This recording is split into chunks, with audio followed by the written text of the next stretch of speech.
이번 시간에는 104페이지의 건폐율 제한과 용적률 제한을 함께 보십니다.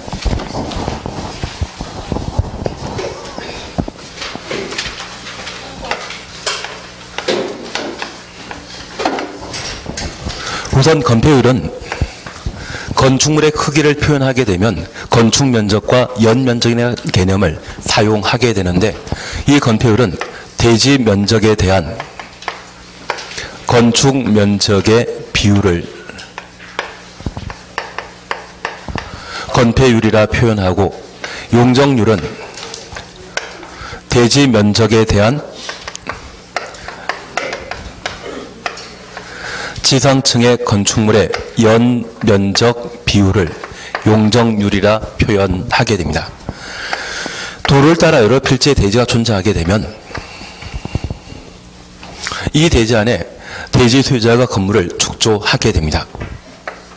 만약 이런 건물이 만들어졌을 때 저 건물을 바라보는 시각은 두 가지가 있습니다. 길을 가다 건물을 옆에서 바라보는 방법이 있고요, 건물을 하늘에서 내려다보는 방법이 있습니다.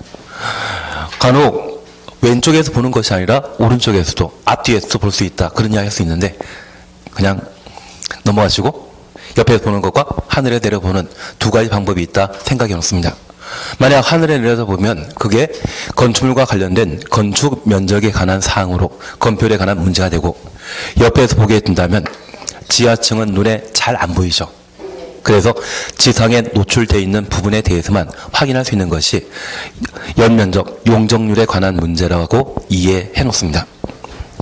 그러면 시험에 내게 된다고 하면 저 대지 면적이 100이었을 때 건폐율이 70%라고 하면 대지 면적 중에 최대 건축할 수 있는 건축 면적 70제곱미터 만들게 됩니다. 그리고 대지 면적이 만약 100인데 이곳에 건축되어 있는 건축 면적이 50이라고 하면 그 건폐율은 50%가 되게 됩니다. 이러한 건폐율은 100 넘는 것 없습니다. 100을 넘는다고 하면 자기 땅 벗어나서 건물 건축한다는 이야기고, 만약 건폐율이 100이라고 하면 건물과 건물이 서로 붙어 있기 때문에 창문이나 그리고 화재 발생 시에 바로 붙어 있는 건물에는 화재가 쉽게 인하될 수 있을 겁니다. 저 건폐율 제도를 두는 목적은 대지 소유자가 건물 건축하고 공지를 확보하는 것을 건폐율과 관련된 목적이 되게 됩니다. 건물과 건물 사이 일정한 공지가 확보되게 된다면 햇빛 잘 통하고 화재 발생 시에 화재와 관련된 위험 요소가 좀 감소되는 것이 특징입니다. 그리고 용적률이라 함은 대지 면적에 대한 지상층 연면적 비율을 말하는데, 만약 대지 면적이 현재 100인데 용적률이 300%라고 하면 대지 면적의 3배를 건축할 수 있을 겁니다. 그리고 대지 면적이 100인데 용적률이 100%라고 하면 대지 면적만큼만 건축할 수 있습니다. 만약 우리 주변에 건물 건축하게 되었을 때 건축물의 각 층의 바닥 면적을 50제곱미터 한다고 하면 얘는 2층짜리 건물 만들어지게 되고, 얘는 50제곱미터라고 하면 6층짜리 건물을 만들 수 있을 겁니다. 그러면 같은 대지 면적인 100에 용적률 300일 때는 6층짜리 건물을 만들고, 각 층에 이용하는 사람이 10명이라고 하면 60명이 사용하는 반면, 대지 면적이 100이었을 때 용적률이 100%로서 각 층의 바닥 면적이 50제곱미터이면 2층입니다. 각 층에 이용하는 사람이 10명이라면 최대 20명이 사용할 수 있을 겁니다. 그러면 우리 인구 밀도라는 말 들어본 적 있으시죠? 동일한 면적에 수용할 수 있는 사람 수를 따지는 것을 인구 밀도라 표현하게 되는데, 용적률 300일 때가 용적률 100일 때 3배 많은 사람들을 수용할 수 있습니다. 그리고 이러한 용적률은 건물의 규모, 층수를 좌우할 수 있는 요인도 되게 되는데, 이런 쪽을 고밀도 건물이라 표현할 수 있고 얘는 상대적으로 저밀도 건물이라는 말로 대신할 수 있습니다. 결국 토지의 가치가 좌우되는 것이 있다고 하면 저 용적률이 높게 책정되어 있는지 낮게 책정되어 있는지에 따라 결정되는 것이 특징입니다. 그러면 이러한 건폐율과 용적률이 높게 책정되었다고 하면 개발하게 되었을 때 건물 크기가 꽤 크게 지어지게 될 것이고 비개발 용도에 해당되는 관리적, 농림적, 자연환경 보전 지역은 그 지정 목적 달성하기 위해 건물 건축하게 된다면 규모 작아야 되지 않겠습니까? 그러한 것들을 국토의 계획 및 이용에 관한 법령에서 미리 정해 놓게 됩니다. 나중에 우리가 시험을 보게 되면 건폐율 용적률을 찾으라고 하는 문제가 출제될 수 있는데 이 세 가지 수치 중에 꼭 두 가지는 시험에 나와 있습니다. 만약 대지 면적이 200이고 용적률이 300%로 적용되게 되면 지상층에 건축할 수 있는 최대 연면적은 대지 면적의 3배, 600제곱미터 될 것이고요. 만약 대지 면적이 100인데 건축되어 있는 건축 면적이 55제곱미터라고 하면 그때 건폐율이 55%라고 하면 그때 건축할 수 있는 최대 건축 면적은 55제곱미터가 되게 됩니다. 그런 수치를 각각 잡아내는 것이 이쪽의 시험 패턴이 되게 됩니다. 우리 시험에서는 매년 출제되는 형태이고 작년에도 시험에 나왔기 때문에 기본적으로는 해주셔야 됩니다. 다만 하나 알려드릴 것은 27회 시험 때는 건축 제한을 시험에 냈고요. 작년에는 용적률과 관련된 내용을 시험에 냈습니다. 올해는 건축 제한인 그냥 다 하시는 겁니다. 다 하시는 게 제일 마음 편합니다. 그래서 다 해주는 걸로 우리 방향 잡아주십니다. 104페이지 찾으셨죠? 이번 건폐율 최대한 건폐율 의의 찾았습니다.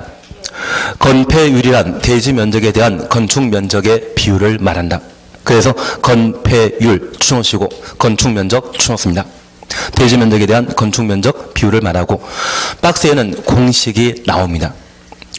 건폐율이란 대지 면적의 건축 면적의 백분율을 말한다. 확인되셨습니다. 그리고 2번 건폐율 최대 한도로서 표가 나오는데 도시지역은 주거적, 상업적, 공업적, 녹지적으로 각각 세분하고 1종 전용 주거지역과 2종 전용 주거지역은 50%입니다. 그래서 52개 묶어놓습니다. 그리고 3번 1종 일반 주거지역과 2종 일반 주거지역 각각 60, 3종 일반 주거지역은 50입니다.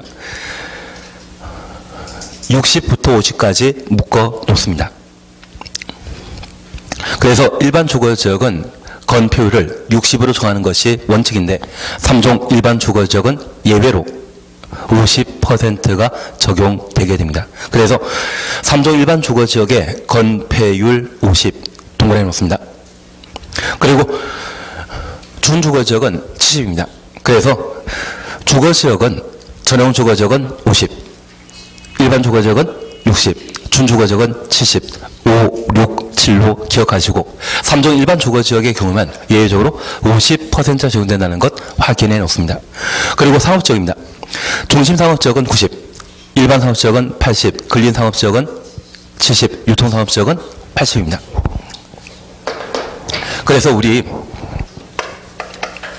주거지역의 건폐율은 5, 6, 7 그리고 상업지역의 건폐율은 중1도 알바하면 근육 생깁니다. 중1 근육입니다. 중심상업지역은 90, 일반 상업지역은 80, 근린상업지역은 70, 유통상업지역은 80. 그래서 5, 6, 7에 9, 8, 7, 8로 각각 기억해 주시는데 만약 이걸 내가 못 외울 상황이라고 하면 책상 위에 적어놓고 시험 보시는 겁니다. 그리고 누가 뭐라고 하면 전화번호라고 이야기해 주시는 것도 방법입니다. 5, 6, 7에 9, 8, 7, 8로 해결해 주십니다. 대신 시험 볼 때쯤이면 다 외우고 계실 겁니다. 저는 믿고 있습니다.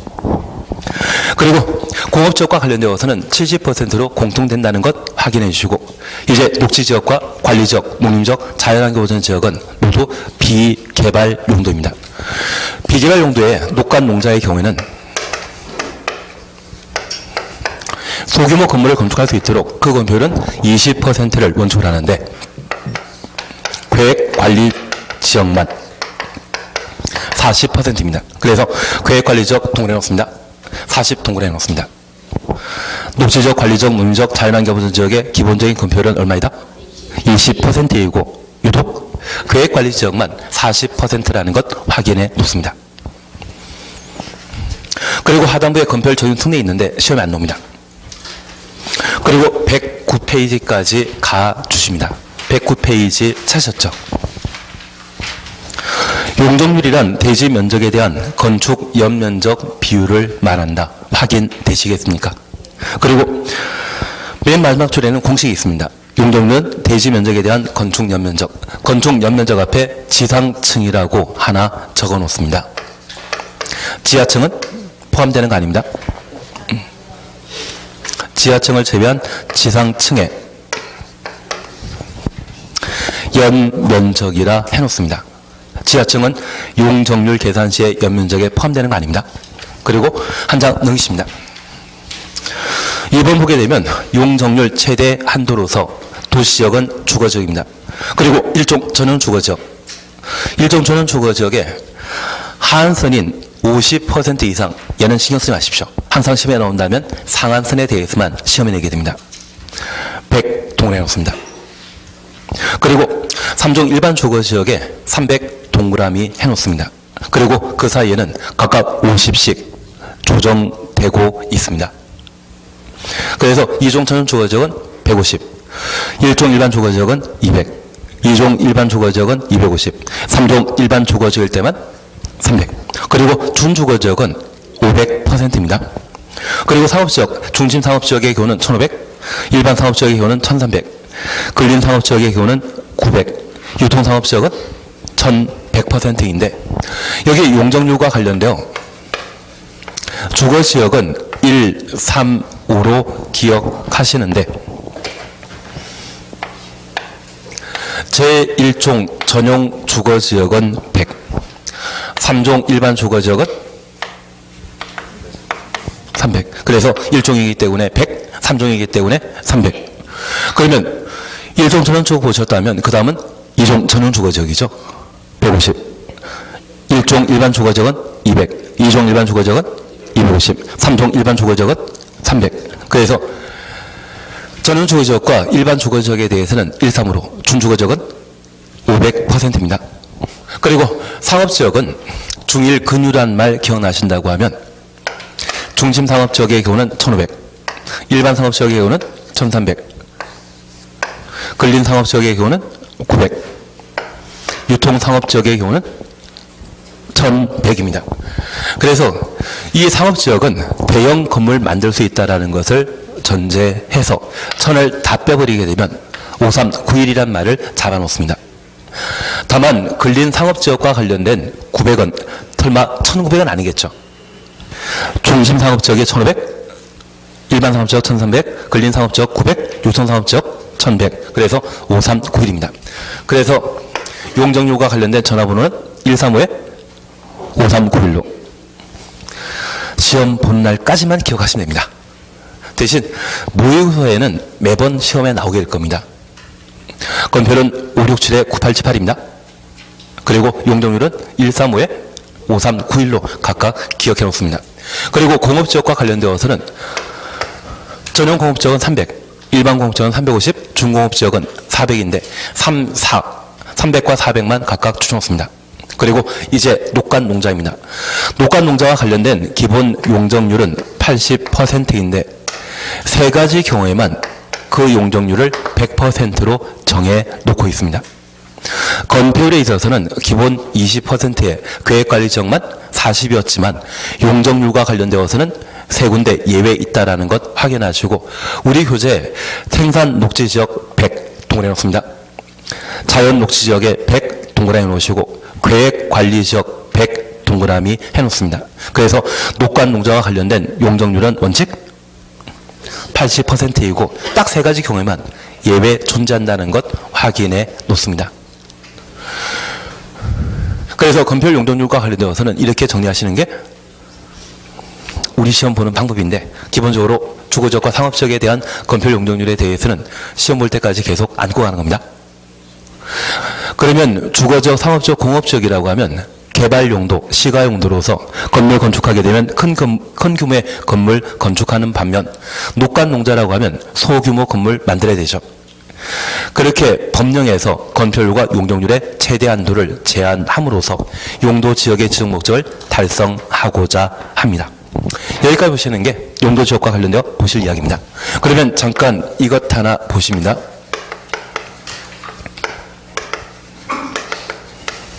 용도 지역과 관련되어 우리 남양주시는 남양주시장이 도시군관리계획 결정권자로서 남양주시의 행정관할 전부에 대해 도시지역과 비도시지역을 각각 구분하고 있습니다. 여기 주거지역과 관련되어서는 전1준입니다. 전용 주거지역은 양호한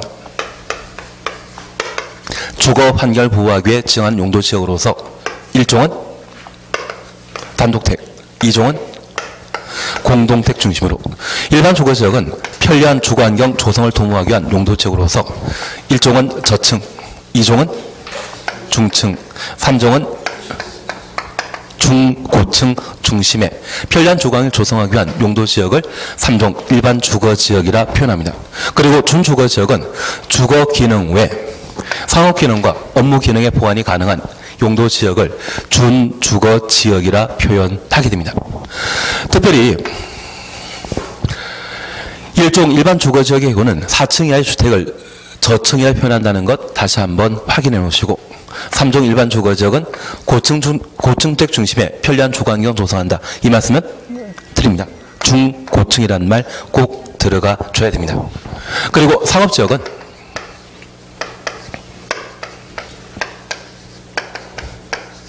중상업지역, 일반상업지역, 근린상업지역, 유통상업지역으로 각각 구분하게 되는데 도심, 부도심 이야기 나오면 중심상업지역, 일반적인 상업기능 이야기 나오면 일반상업지역, 근린지역의 근린상업지역입니다. 지역 내, 지역 간의 유통기능 증진, 유통상업지역에 대한 기본적인 설명이라는 것 다시 한번 확인해 놓습니다. 그리고 공업지역과 관련되어서는 전1준입니다. 종합공업이라는 말 쓰게 된다면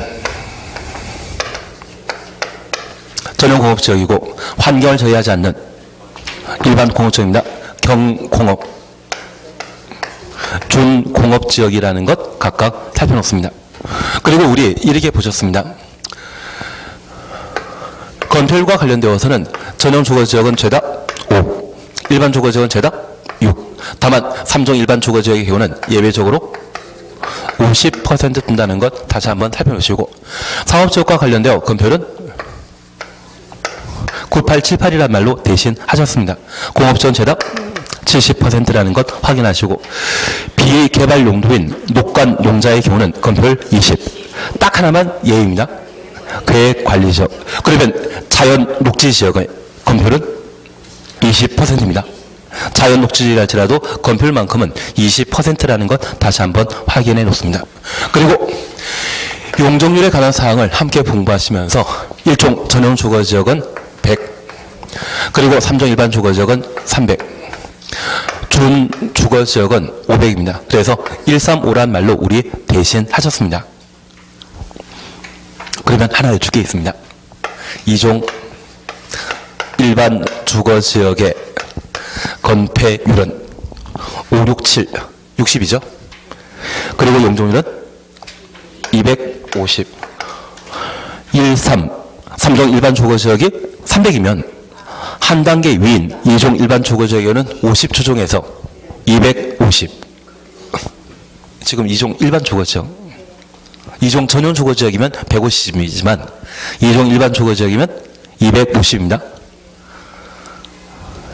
우리 시험 이렇게 나옵니다. 잘하시는 걸 저는 알고 있겠습니다. 그리고 상업지역과 관련되어서는 시험 볼 때까지 외우시면 되는데 5391이라는 걸 하나 기억하시는데 중상업지역은 1500, 일반 상업지역은 1300, 근린상업지역은 900, 유통상업지역은 1100입니다. 그래서 항상 주거지역, 상업지역에 대해서는 건폐율, 용적률 010 붙이는 건 당연하고 567에 9878 건폐율입니다. 135에 5391 용적률입니다. 그렇게 각각 정리하시는 게 필요합니다. 그리고 공업지역과 관련되어서는 3, 4인데 그게 잘 안 나옵니다. 그리고 녹감 농자와 관련되어서는 기본 80에 3개 예외 있었습니다. 100. 생산녹지지역과 자연녹지지역, 계획관리지역에 있어서만 그 용적률을 100%로 한다. 그거 잡아주시는 게 이쪽입니다. 그래서 가장 기본적으로 해주실 것은 대상에 관한 구분해 주시는 게 필요합니다. 다만 올해 이거 시험에 나왔거든. 작년에 시험에 나왔거든요. 그래서 얘 대신 이게 나올 겁니다. 절차가. 이건 기본을 하셔야 됩니다. 무조건 기본도 깔아 나오셔야만 건설 용적률 시험 나왔을 때 문제 맞출 수 있는 겁니다. 그러면 여기 절차와 관련되어 우리 약속하시길 원칙 도시군관리계획 입안 결정 고시로 용도 지역을 결정하게 되는데 절차 생략하는 것으로서 전부 생략하는 것과 일부 생략하는 것을 함께 보셨습니다. 일부 생략과 관련되어서는 바다인 공유수민을 매립하게 되었을 때 그 매립구역과 이웃한 용도 지역의 목적이 동일하면 도시관리계획의 입안 결정 절차 생략하고 고시 따로 한다. 고시하는 자는 특광시군. 우리와 가장 가까이 있는 특광시군이 고시하도록 되어 있습니다. 그래서 바다의 공유선을 매립하게 되었을 때 매립구역과 이웃한 용도 지역의 정목적이 같을 때 결정 고시된 것으로 본다. 이 말씀은 틀립니다. 입안과 절정까지만 생략하고 고시는 따로 한다라는 것 확인해 놓습니다. 그리고 절차 전부 생략하는 것으로서 우리 도시지역으로 지정 고시된 것으로 의제하는 것은 전산택입니다. 그리고 항만구의 어항구역에 있어서는 도시지역에 인접한 공유수면만 도시지역으로 결정 고시된 것으로 본다. 그러면 이 도시지역으로 지정 고시된 것으로 의제하는 것은 개발사업을 목적으로 하기 때문에 절차를 생략한다라는 것 확인해 놓습니다. 신속한 개발사업 할 필요 있지 않습니까? 그리고 산택 전원개발사업구역과 관련되어서는 그냥 한번 확인하시고 수력발전소 건설하는 것을 목적으로 한다. 제외시킵니다. 용도지역 변경 없다라는 것을 기억해 주셔야 됩니다. 그리고 산업단지와 관련되어서는 국가산업단지와 지방산업단지, 도시첨단산업단지가 지정 고시되게 되면 도시로 결정 고시된 것으로 의제하지만 농공단지는 농림지역에 농공단지가 조성되는 것으로서 종전용도지역 계속 유지되는 겁니다. 그리고 최근 새로 신설한 개념으로서 준산업단지란 말을 이해해 주시는데 가끔 우리 주변에 공장이 한두 곳 있다가 갑자기 공장이 50개, 100개 들어서는 동네 있지 않습니까? 그러한 곳에 산업 폐기물이 그냥 강에 흘러가게 되면 주변 환경을 오염시킬 수 있기 때문에 공장 만들어진 이후에 나중에 지정되는 것이 준산업단지입니다. 국가산업단지는 먼저 산업단지 지정하고 공장을 입지시키는 반면 얘는 나중에. 그래서 준산업단지가 지정되었을 때 용도지역 변경 의제 없다라는 것 확인해 주셔야 됩니다. 가능하십니다. 그리고 택지개발지구에 관한 사항 함께 보셨습니다. 그리고 관리지역이 농림지역으로, 관리지역이 농림지역 또는 자연환경보전지역으로 지정 고시된 것으로 의제되게 되는데 저 관리지역에 보전산지가 지정되게 되면 자연환경보전지역으로 결정 고시된 것으로 본다. 농림지역 또는 자연환경보전지역. 거기까지 한번 꼭 봐놓으셔야 됩니다. 그래서 이렇게 한번 보시는 게 이쪽인데 하나 여쭙게 있습니다.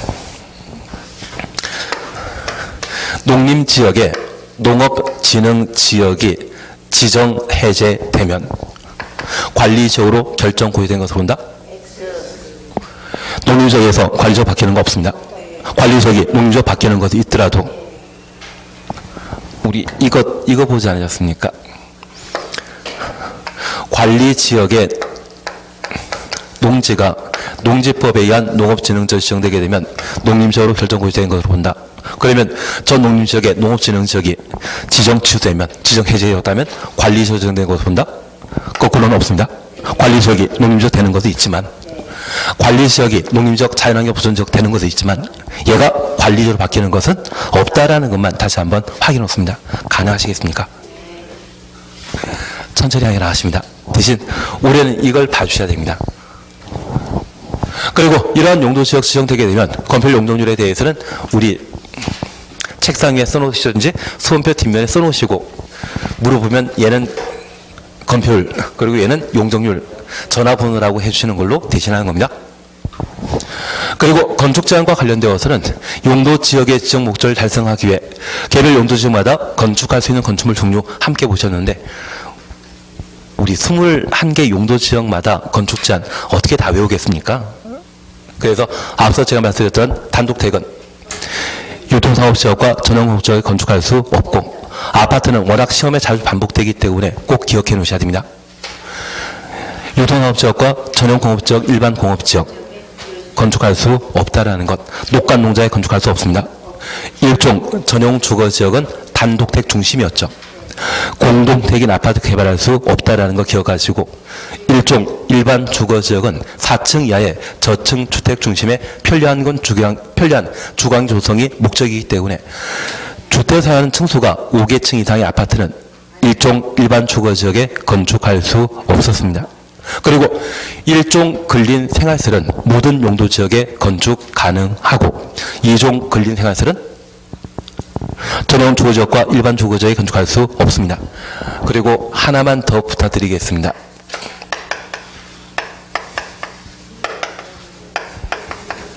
종교 집회장이라는 게 있거든요. 이 종교 집회장은 이종 근린 생활설인데 전용 주거지역과 일반 주거지역에 건축할 수 있습니다. 하나 이해하실 것은 이 종교 집회장은 교회, 성당, 사찰을 말하는데 하나님은 우리와 함께 계셔야 되지 않겠습니까? 그래서 모든 용도 지역에 다 가능합니다. 그래서 종교 집회장으로서 바닥 면적합 500제곱미터 미만을 이종 근린 생활설이라 표현하지만 얘는 모든 용도 지역에 건축할 수 있습니다. 그냥 우리 남문희 여사님 보신 적 있으십니까? TV에서 이번에 청룡영화상 여우주연상 받으셨는데 그분 수상소금이 어머님이 믿으시는 하나님과 내가 믿는 부처님께 수상의 영광을 돌리겠다 하시더라고요. 한 집안에도 종교가 2개 있습니다. 그래서 어떻게건 저 종교시설은 항상 만들어질 수 있다는 것만 기억해 놓습니다. 저렇게 해놓으신다고 하면 아무 문제 없으실 것 같습니다. 예, 여기까지 보시는 게 용도지역과 관련되어 함께 보실 이야기였고 114페이지 보시게 되면 용도지구 차셨죠.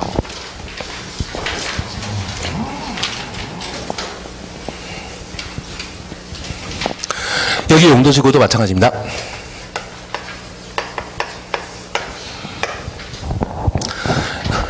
여기 용도지구도 대상, 절차,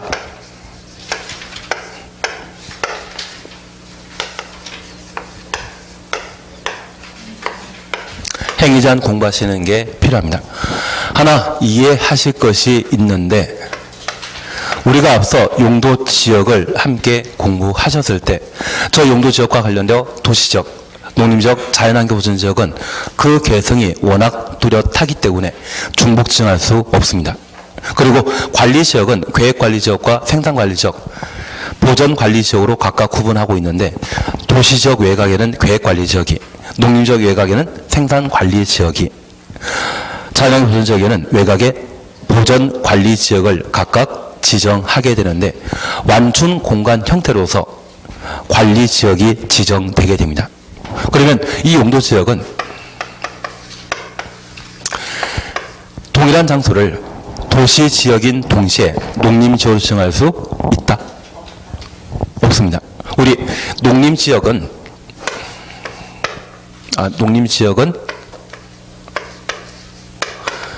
생산관리지역으로 지정할 수 있다? 얘는 농지법에 의한 농업진흥지역, 보존산지이고요. 얘는 농업진흥지역 아니거든요. 그래서 아무리 농사 짓는 땅이라 하더라도 농림지역 및 생산관리지역을 동시에 지정하는 것 불가능합니다. 용도지역 간의 중복 지정은 한다 못한다? 못합니다. 그리고 이러한 용도지역은 남양주시 전체 토지에 대해 4개 용도지역 중에 하나에 항상 포함시키고 있습니다. 그래서 이 남양주시 행정관할구역 전체에 대해 항상 용도지역은 지정되어 있는 반면 이 용도지구는 필요시에 지정할 수 있고 중복 지정 가능합니다. 하나 이해하실 것은 우리 천마산 주변에 보다 보면 천마산의 자연경관을 보호할 목적으로 경관지구가 지정되어 있는데 가끔 비행기가 지나다니더라고요. 그 비행기가 지나다니는 곳은 보통 고층 건물 만들게 된다고 하면 항공기 안전한 운행 항로에 좀 방해가 될 수 있기 때문에 건물의 고도를 제한하게 되는데 그러한 곳이라고 하면 고도지구로 지정되게 됩니다. 그래서 저 천마살 때는 경관지구인 동시에 고도지구로 지정되어 있는 상태이기 때문에 중복 지정한다 못한다? 할 수 있습니다. 그리고 저 천마산이 있기 때문에 경관지구나 고도지구가 지정되는 것이지 천마산 없다고 하면 경관지구 지정할 필요 없죠. 그래서 이 용도지구에 있어서는 필요시에 지정하는 것으로서 우리 남양주 전체에 걸쳐 지정하는 것이 아니라 필요한 곳에만 중복 지정할 수 있다는 것을 잡아주셔야 됩니다. 이러한 경관지구와 관련되어서는 현재 법령으로 9개 경관지구를 국토의 경비 이용에 관한 법률에서 최근 개정해서 정해놨습니다. 그리고 조례로 4개 용도지구에 대해서는 세분하거나 추가 세분할 수 있도록 정해놓고 있습니다. 그러면 9 빼기 4하면 5가 남지 않습니까? 법령으로 세분하고 있는 것은 5개 용도지구에 대해서는 법령으로 세분하고 있다는 것을 우리가 함께 보셔야 됩니다. 그리고 저 조례로 4개의 용도지구에 대해서는 세분하거나 추가 세분할 수 있고 저 조례로 용도지구를 새로 만드는 것도 가능한데 저 용도지구와 관련되어서는 올해 개정되었기 때문에 아마 올해 시험에 나오게 됩니다.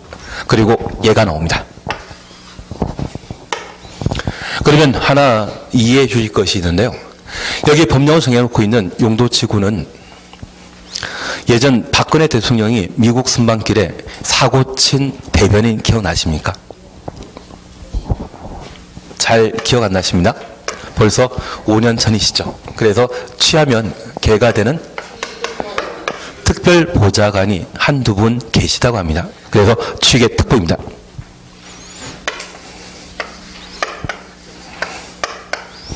그리고 저 취계 특보라는 분 기억하신다면 서울에 경복고라고 하는 고등학교 있거든요. 그리고 저 경복고 동문들이 잘 나간다고 하는데 흔히 빵빵하다 그런 말 하지 않습니까? 그래서 취계 특보 경복고 방방 그렇게 기억하시는 게 9개 용도지구에 대한 구분입니다. 그러면 취락지구입니다. 여기 취락지구는 시골의 마을을 취락이라 표현하게 되는데 우리 시골에 마을 동네에 있다고 하면 그 마을 동네에 전기수도 좀 연결해 줄 필요 있지 않겠습니까? 그럴 때 취락지구를 지정하게 되는데 현재 취락지구는 자연취락지구와 집단취락지구로 세분하고 있습니다. 그리고 개발진흥지구가 있습니다. 여기 개발진흥지구는 각종 개발 사업을 시행하기 위해 필요한 곳에 개발진흥지구를 지정할 수 있는데 이 개발진흥지구가 지정되게 되면 그 행위제한이 용도지역과 관련된 행위제한이 좀 풀리지 않겠습니까? 그러면 이러한 개발진흥지구는 규제를 완화시켜주는 것이 주된 목적인데 주거개발진흥지구와 산업유통개발진흥지구, 관광휴양개발진흥지구 대표적인 3가지 기능을 가지게 됩니다. 주산관입니다. 그런데 이 주거, 산업, 그리고 관광 이 3가지 기능이 둘 이상이 함께한다고 하면 복합개발진흥지구라 표현하고 저 주산관 외 다른 기능을 강조하고자 한다면, 가끔 한국에 의료 관광으로 오시는 분들 계시다고 이야기 들어보신 적이 있습니다. 그러면 아예 병원을 어떤 특정한 장소에 많이 모아 건설할 수 있는 그런 공간도 만들 수 있지 않겠습니까? 그래서 주산간 외 다른 기능을 육성하기 위해 증하는 용도지구가 있다고 하면 특정 용도 개발진흥지구라 표현합니다. 현재 개발진흥지구는 총 5가지인데 기본적으로 우리가 기억하실 것은 주산관으로. 그리고 특정 용도 제한지구 있습니다. 여기 특정 용도 제한지구는 학교 주변에는 PC방이나 미락시설, 숙박시설 함부로 만들 수 없죠. 그래서 학교 주변에 특정 용도 제한지구가 주로 지정되게 되는데, 나중에 학교 만들어지는 일이 있다고 하면 그런 소식을 미리 듣게 된다면 꼭 저한테 연락 주십시오. 저 정문 예정지 앞에 PC방 하나 만들어 놓겠습니다. 그리고 학교 만들어진 이후 특정 용도 제한지구가 지정되게 되면 이제 경쟁업소는 더 이상 못 만들죠. 권리금 진짜 높아질 것 같은데요. 이제 저한테 알려주신 마음이 갑자기 사라졌습니다. 그래서 특정 용도 제한지구는 우리 건축 제한이라는 게 기본적으로 가능했었습니다. 그중에 우리가 약속하시길 상업지역에는 유락시설을 만들 수 있죠. 그런데 그 상업지역이 학교가 만들어진 곳이라고 하면 학교 주변에는 특정 용도 제한지구가 지정됨으로써 가능했던 유락시설 만들 수 있다 없다? 없습니다. 그래서 특정 용도 제한지구에 있어서는 건축 제한 가능하던 것을 특정 용도 제한지구로 지정됨으로써 그 규제를 강화시키는 것을 특징으로 하게 될 겁니다. 그리고 올해 신설된 보호지구가 있습니다. 여기 보호지구는 과거 개정되기 전에 자주 비슷한 형태의 시험 문제가 많이 출제되었거든요. 얘는 아마 올해 시험에 나오게 될 겁니다.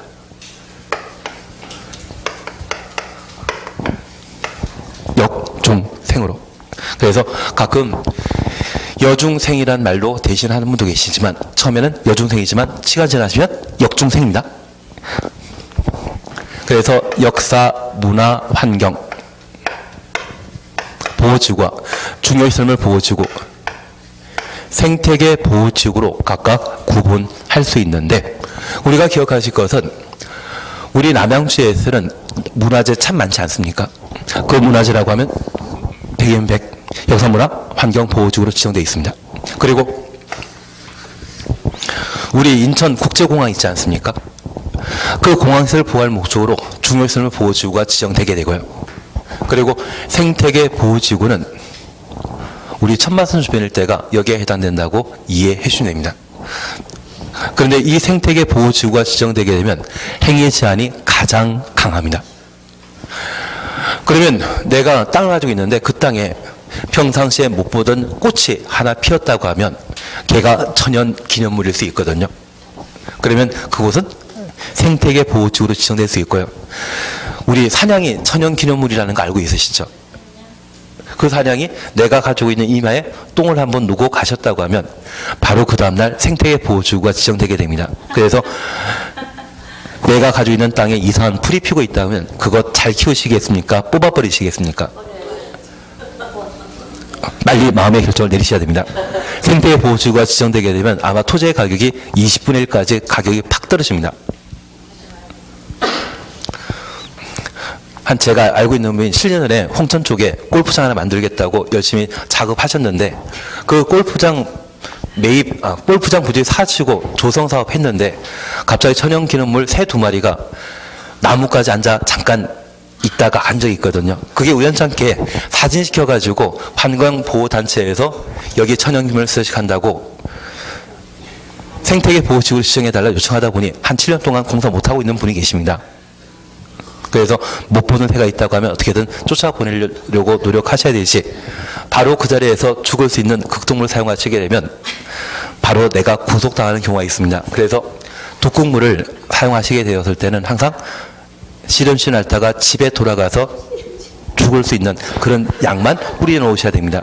그리고 죽을 때쯤 되면 친구들한테 어느 동네 가가지고 내가 이 상황 되었다고 친구들한테 저기만큼은 가지 말라고 마지막 한마디 하고 돌아가시지 않겠습니까? 내가 가지고 있는 산에 죽어버리면 내가 걸려 들어갑니다. 그래서 여기 생태계 보호지구와 관련되어서는 행위 제한이 가장 강하다라는 것 좀 생각해 주시고, 역중생입니다. 보호지구는 역중생으로. 그리고 경관지구는 자연의 힘에 의해 아름답게 조성된 곳을 경관지구라 표현하는데 올해 개정되었습니다. 우리 세종시를 특별자치시라지 않습니까? 그래서 경관지구는 특자시로, 특화경관지구와 자연경관지구, 시가지 경관지구로 현재 세분하게 됩니다. 그리고 복합 용도지구가 있습니다. 하나 이해하실 것이 있는데요. 일반 주거지역에는 2종 근린생활시설을 만들 수 있다 없다. 일반 주거지역에는 2종 근린생활시설은 만들 수 있다 없다. 없습니다. 그런데 이 일반 주거지역을 복합용도지구로 지정하게 되면 준주거지역에 건축 가능했던 2종 근린생활시설을 만들 수 있습니다. 그래서 원래 한 개 용도지역에는 한 개 건축 제한을 적용하는 것이 특징인데, 복합용도지구가 지정되게 되면 일반 주거지역에 건축할 수 있는 건축물 그대로 가능하고, 추가적으로 준주거지역에 건축할 수 있는 건축물도 건축할 수 있는 것이 복합용도지구입니다. 그래서 우리가 하고 나서는 학생으로서 역할을 하게 되지만 집에 가면 아버지, 어머니 아니면 자제분으로서 기본적인 기능 역할을 하시지 않습니까? 두 개 역할을 동시에 하시죠. 근데 저녁반 분들은 진짜 더 대단하십니다. 한 사람이 3개 역할을 하시더라고요. 가족의 구성원으로서, 낮에는 일하시는 분으로서, 저녁 때는 공부하시는 분으로 3가지 기능을 동시에 하시더라고요. 대단하십니다. 그냥 하던 거 넘어가도록 하겠습니다. 그래서 복합용도지구는 한 개 용도지구로서의 기능만이 아니라 다른 용도지역에 건축할 수 있는 건축까지 함께 할 때 복합용도지구라 표현하게 됩니다. 현재 복합용도지구와 관련되어서는 우리가 조금 이따 공부하시겠지만 일반 주거지역과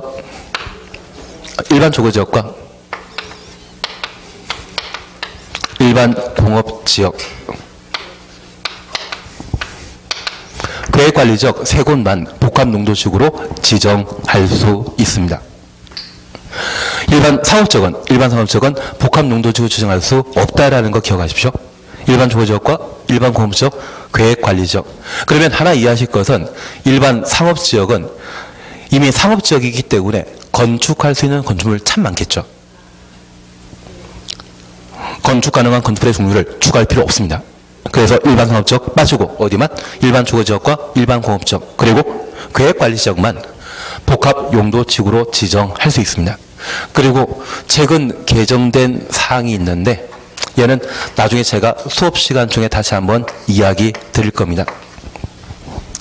일반 주거지역과 일반 공업지역, 계획관리지역을 복합용도지구로 지정하게 되면 각각의 용도지역 전체 면적이 있습니다.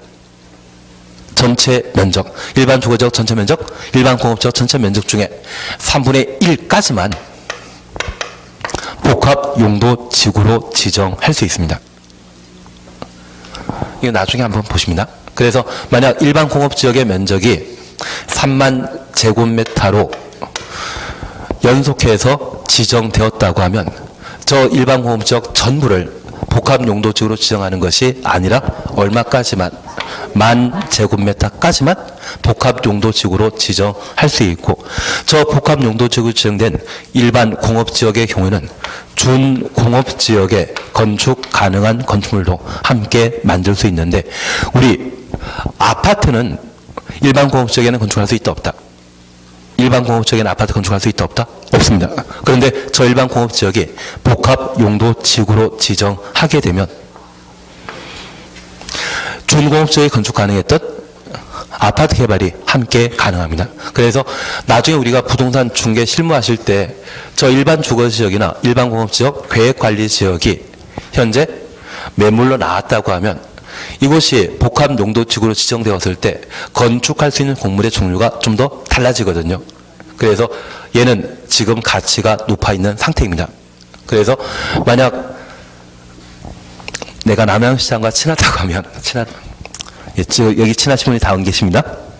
앞으로 친해지시면 되죠. 예, 어떻게는 방법 많던데 일단 넘어가도록 하고, 그렇게 되면 이 일반 주거지역의 용도지역 자체가 바뀌는 것이 아니라 용도지구만 새로 지정되더라도 토지의 가치가 달라지게 됩니다. 그래서 나중에 시행이라는 일을 하시게 된다고 하면 저 일반 주거지역이나 일반 공업지역의 땅을 확보하게 되었을 때 사실 지방 같은 데는 일반 공업지역이 비어있는 곳이 꽤 많습니다.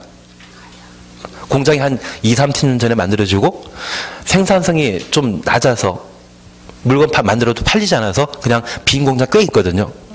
걔가 만약 복합용도지구 지정되게 되면 준공업지역에 건축 가능한 상황이기 때문에 그 가치가 완전히 달라지게 됩니다.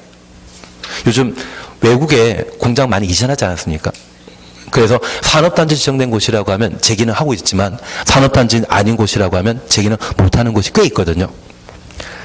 그래서 나중에 예를 보면 그냥 무시하지 마시고 한번 잘 생각해 보시는 것도 필요합니다. 그리고 건축 높이를 제한하는 것을 고도지구라 표현하고, 화재에 대응하기 위해 지정하는 용도지구가 있다면 방화지구입니다. 그리고 방제지구가 있는데 얘는 천재지변에 대응하기 위해 지정하는 곳으로서 이 방제지구는 우리 경관지구에서는 특자시 보셨죠? 여기에서는 자치시, 자시. 그래서 자연 경관지구와 시가지 방제지구로 각각 구분하게 됩니다. 그러면 용도지구 법령에서 총 9가지 다루게 되는데 세분하고 있는 것은 취락지구 하나입니다. 개발진흥지구 주산관입니다. 그리고 보호지구는 역중생입니다. 그리고 경관지구 특자시입니다. 그리고 방제지구 자시입니다. 그래서 9개 용도지구와 관련되어 세분되게 되는 5가지 확인해 놓습니다. 그러면 얘가 법령으로 세분하게 되면 9에서 5 빼면 남는 게 4이시거든요. 그래서 이 4개 조례로 세분한 종류 올해 개정되었기 때문에 꼭 봐주셔야 됩니다. 우리 이제 잠깐 살펴놓습니다. 114페이지 사셨죠? 용도지구입니다. 그리고 1. 지정권자. 국토교통장관 지도이사 대도시장은 다음 각호 하나에 해당되는 용도지구의 지정 변경을 도시군관리계획으로 결정하게 됩니다. 그리고 옆에 페이지 용도지구 지정 및 목적 찾으셨죠? 경관지구에 대해서는 세분되기 때문에 조금 있다가 고도지구 무조건 봐놓습니다. 올해 개정되었습니다. 고도지구란 쾌적한 환경 조성 및 토지의 효율적 이용을 위하여 건설의 높이의 최고한도 주셔놓습니다. 규제할 필요가 있는 지구. 얘가 작년까지 고도지구를 최저고도지구와 최고고도지구로 세분했었는데 이번에 고도지구는 세분하지 않습니다. 그래서 종전에는 건축물 높이의 최저고도와 최고고도를 제한할 필요가 있을 때 지정하는 용도지구를 고도지구라 했었는데 지금은 최저고도란 말이 없습니다. 그러면 우리 이렇게 잠깐 이해해 놓습니다. 만약 높이를 50m로 정해놓고 이곳이 최저고도지구라고 하면 이곳에 건축하는 건축물은 모두 50m 이상 돼야 되죠. 그게 최저고도지구의 의미가 되게 되고, 만약 최고 높이를 50m로 결정했다면 모든 건축물은 50m 이하여야 되거든요. 그래서 작년까지는 고도지구를 최저고도지구와 최고고도지구로 놔둔 것을 지금은 최저고도지구는 없어지고 무엇만? 최고 높이만 규제하는 것을 목표로 합니다. 그래서 출제하는 분들도 올해 개정된 사항을 알기 때문에 틀린 줄 만들고자 할 때 얘를 활용하길 겁니다. 만약 최고고도 외 최저고도까지 제한한다, 그런 취지로 나오면 잘못된 것으로 잡아주셔야 됩니다. 그리고 방화지구 그냥 보십니다. 화재위험을 예방하기 위해 필요한 지구를 방화지구로 하는데 보통 남대문 시장 같은 곳이 있다면 방화지구로 지정하고 있습니다. 방대지구 좀 이따 보십니다. 보호지구 나중에 보십니다. 취락지구 나중에. 그리고 개발진흥지구 나중에. 8번 찾으셨죠? 특정 용도 제한지구입니다. 주거 및 교육환경 보호나 청소년 보호 등의 목적으로 오염물질 배출 시설, 청소년 유해시설 등의 특정 시설의 입지를 제한할 필요가 있는 지구. 그래서 학교 주변에 지정되는 용도 지구에 있다면 특정 용도 제한 지구가 되는 겁니다. 확인되시겠습니까? 그리고 복합 용도 지구 올해 신설되었습니다. 지역의 토지 이용 상황이나 개발 수요 및 주변 여건 등을 고려하여 효율적이고 복합적인 토지 이용 추천했습니다. 한 개 용도 지역만이라 둘 이상의 용도 지역에 건축 가능하도록 하는 것을 복합적인 토지 이용이란 말로 대신하게 됩니다. 도모하기 위해 특정 시설의 입지를 완화할 필요가 있는 지구, 특정 시설의 입지를 완화할 가로 해놓습니다. 규제 강화입니까? 규제 완화입니까? 규제 완화입니다. 반면 8번 특정 용도 제한 지구 사셨죠? 그리고 두 번째 줄에 특정 시설의 입지를 제한할 필요가 있는 지구, 특정 시설의 입지를 제한할 가로 해놓습니다. 규제 강화입니다. 그래서 복합 용도 지구에 있어서는 특정 시설의 입지를 완화한다는 말 나왔을 때 복합 용도 지구에 관한 설명이고, 특정 시설의 입지를 제한할 필요가 있다 이 말 나오면 특정 용도 제한 지구로 각각 구분하셔야 됩니다. 그리고 115페이지 하단부 경관지구 찾았습니다. 자연경관지구 찾으셨죠? 산지구령지 추천했습니다. 자연경관 동그라미 넣습니다. 시가경관지구 찾았습니다. 지역 내 주거지, 중심지 등의 시가지의 경관을 시가지 경관 추천했습니다. 특화 경관지구 찾으셨죠? 지역 내 주요 수계 수변 가로 해놓습니다. 그리고 수변 추천했습니다.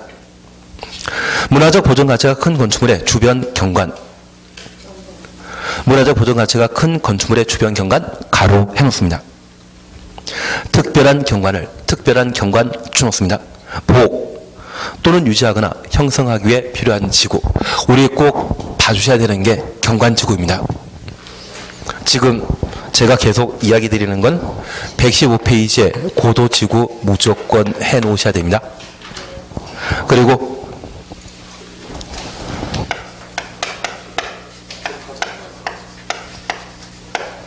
특정 용도 제한 지구와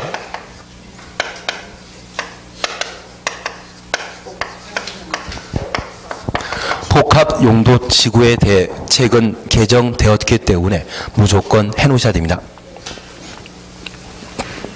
그리고 이제 다시 하나 봐줄 게 있습니다. 현재 경관지구는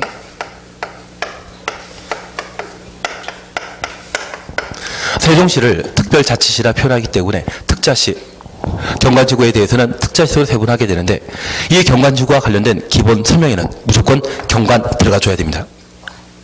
경관 말고 다른 표현이 들어가 있다면 무조건 틀린 것으로. 경관지구와 관련되어서는 지정 목적은 무엇을 보호하기 위한 것입니까? 경관 보호하는 것이 목적입니다. 이제 두 번째 봐주실 게 있습니다. 여기 특화 경관지구와 관련되어서는 특별한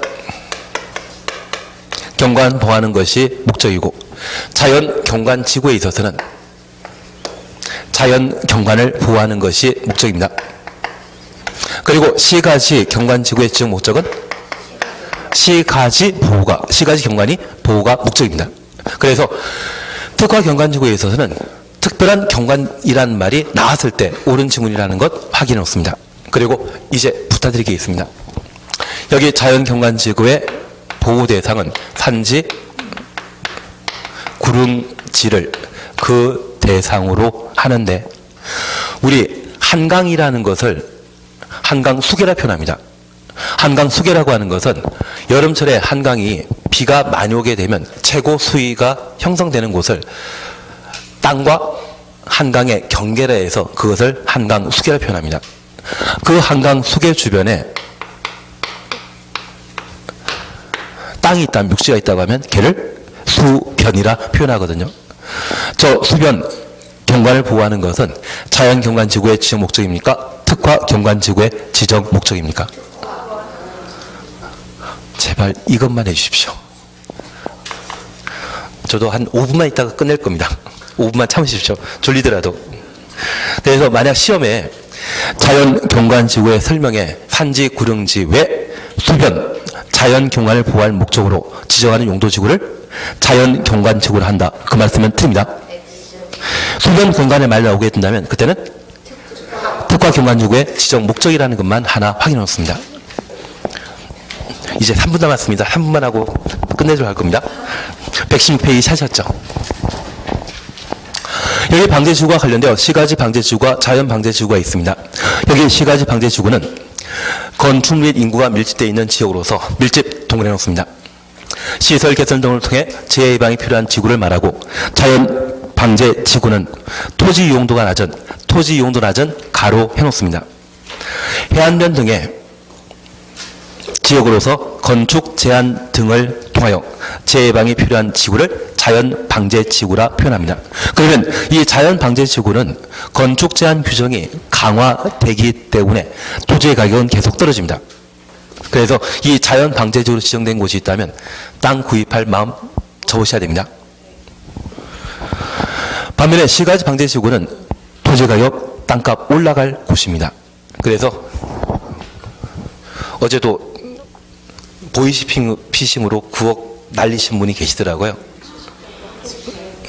어떻게 그렇게 날리시는지 잘 모르겠지만 어쩔 수 없이 잘 속나 봅니다. 그래서 우리 주변에 말 잘하기로 소문나는 게 있다면 보이스피싱 하는 분과 그리고 기획부동산이 있거든요. 기획부동산이 말 주변에 더 세겠습니까?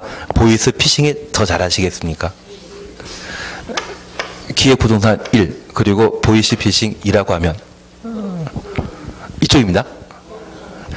이 기획부동산에 보이스피싱 하시는 분들이 잘못 전화해가지고 방금 보셨던 자연방제지구의 땅, 특히 우리 동해안 같은 경우는 파도에 육지가 좀 깎여 나가는 곳이 있거든요. 그 해안 침식 지역을 아주 비싼 가격에 매입하신 중국 분들이 계십니다.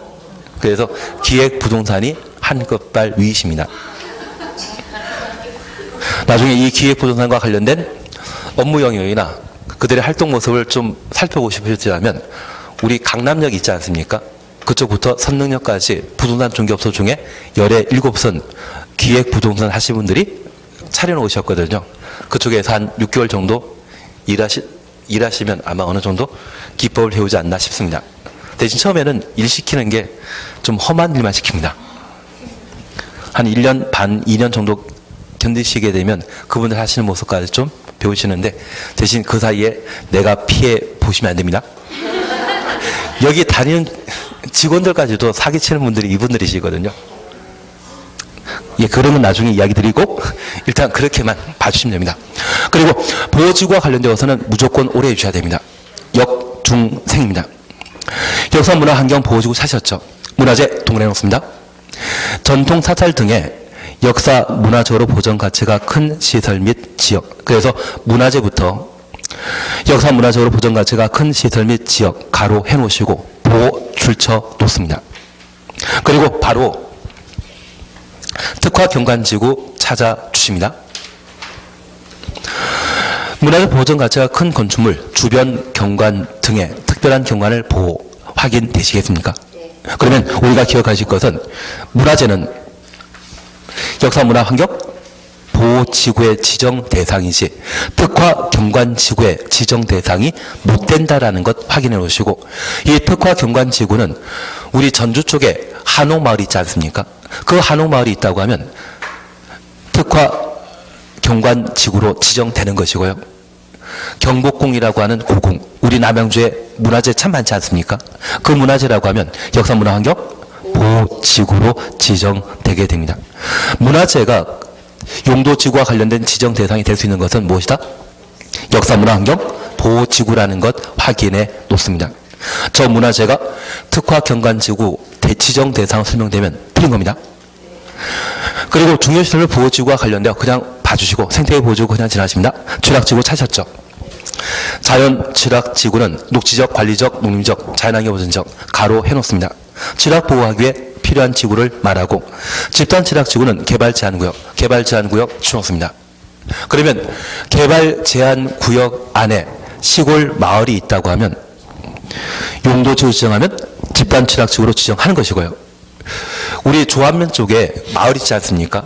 그 조안면에 마을이 있다고 하면 걔는 농림지역 마을이거든요. 자연지락지구의 지정 대상이 되게 됩니다. 구분되시겠습니까? 그리고 개발진흥지구 주산관이라는 말 확인만 해놓습니다. 주거개발진흥지구, 산업유통개발진흥지구, 관광휴양개발진흥지구, 주산관입니다. 그리고 복합개발진흥지구 찾으셨죠? 복합개발 추정습니다. 주거, 공업, 유통, 관광기능 중에 둘 이상의 기능을 중심으로 개발 정비할 필요가 있는 지구, 주산관 중에 둘 이상을 동시에 개발할 때 복합개발진흥지구라 표현합니다. 특정 개발진흥지구 찾으셨죠? 주거, 공업, 유통, 관광, 외기능 추정습니다. 주산관을 제외한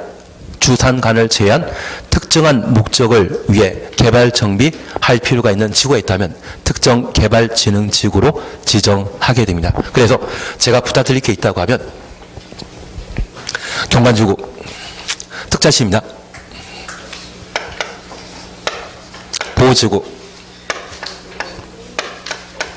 역중생입니다. 하나 질문이 있습니다. 문화재를 대상으로 지정할 수 있는 용도지구는?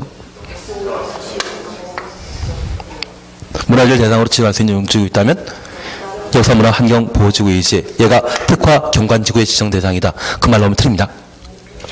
그것만 하나 확인하시면 됩니다. 그리고 쉬었다 하십니다.